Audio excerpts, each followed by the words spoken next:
Prezident Bayden 16 fevral Xitoyni ogohlantirib, uning Uyg'ur kishilik huquq dafsanchiligi uchun bedel to'laydiganligini bildirgan. Amerika prezidenti Bayden yuqorqi so'zlarni 16 fevral Nyu-York shtatining Milwaukee shaharlik hukumat zalida so'z qilib, fuqarolarning savollariga javob berish jarayonida CNNning riyosatchisining Xi Jinping bilan telefonda so'zlashganda Uyg'urlar masalasining qanday ta'kidlanganligi haqidagi savoliga bergan javobida aytgan. Amerikadagi Xitoy virusi yuqumining vaziyati, vaksina tadqiqotining ilgirilishi va bu jarayonning iqtisodiy ta'siri qatorliq temalarda to'xtalgan programmada Bayden yana Xitoyning musulmon osonliqlarga qaratgan muomalasi to'g'risidagi savollarga javob bergan. Bayden Amerikaning nurg'un sohada Xitoy bilan raqobatlashadiganligini eskartish bilan birga, o'zlarining kishilik huquq va demokratiyaga bo'lgan andishini Beijingga davomli yetkazganligini aytgan. Xitoyning Uyg'urlarga qilgan ziyonkashlik qilish to'g'risida so'ralganda, Bayden Xitoy kishilik huquq dafsanchiligi uchun bedel to'laydi. Buning ta'siri cho'ng bo'ladi. Xi Jinping mo buni biladi degan.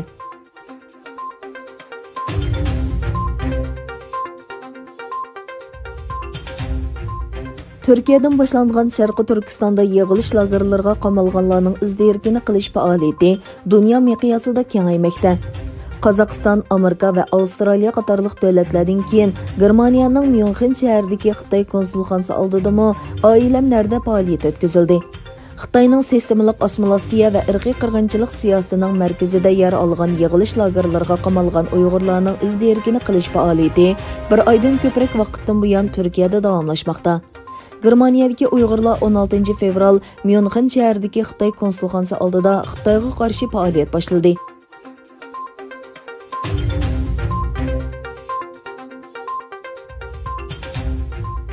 Angliya Bosh ministri Boris Johnson Yahudi xabarlari gazeti, parlament a'zolari va Yahudi jamoatining Uyg'urlar haqidagi maktubiga javob qaytargan bo'lib, mazkur xat bu hafta oshkorlangan.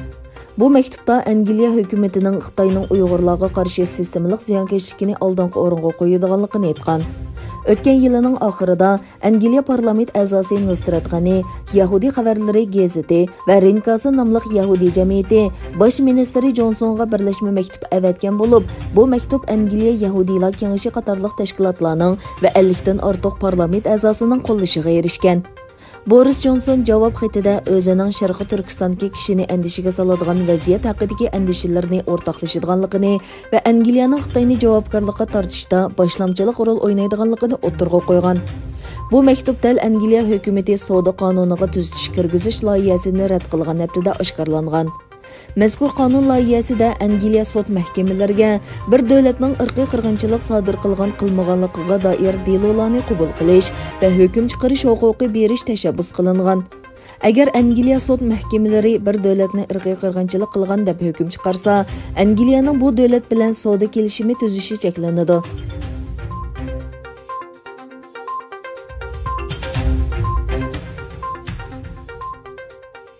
Yevropa statistika idorasining sonliq ma'lumotlariga qaraganda, Xitoy o'tgan yili Amerikani orqada qoldirib, Yevropaning eng chong savdo hamrohiga aylangan. Bu mezgilda Yevropa ittifoqining eng chong savdo hamrohi Amerika va Angliya qatorliq davlatlarga savdo miqdori tuvanlagan. Amerikaning Yevropa ittifoqi bilan bo'lgan savdo miqdori 2019-yildagi 746 milliard dollardan 2020-yili 671 milliard dollarga tushib qolgan.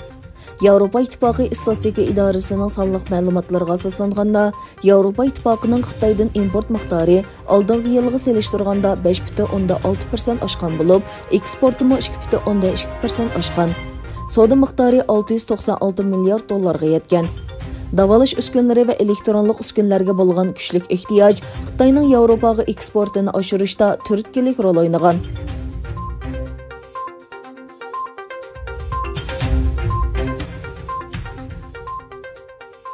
İtaliya raqobat organi abonentlarning sonliq ma'lumotlarini nomuvofiq ishlatishni oxirlashtirish haqidagi ko'rsatmaga amal qilmaganlik uchun ijtimoiy aloqa subsi Facebook'ga 7 million yevro jarimani qo'ydi.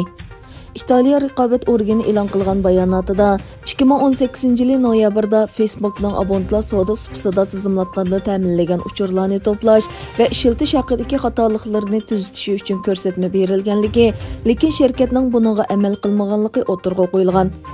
Oldingi hafta Fransiya Google'ga davlat ichidagi mehmonxonalarning rad tartibi masalasida iste'molchilarni qaymoqtirdi deb 1 million 100 ming yevro jarimani qo'ygan.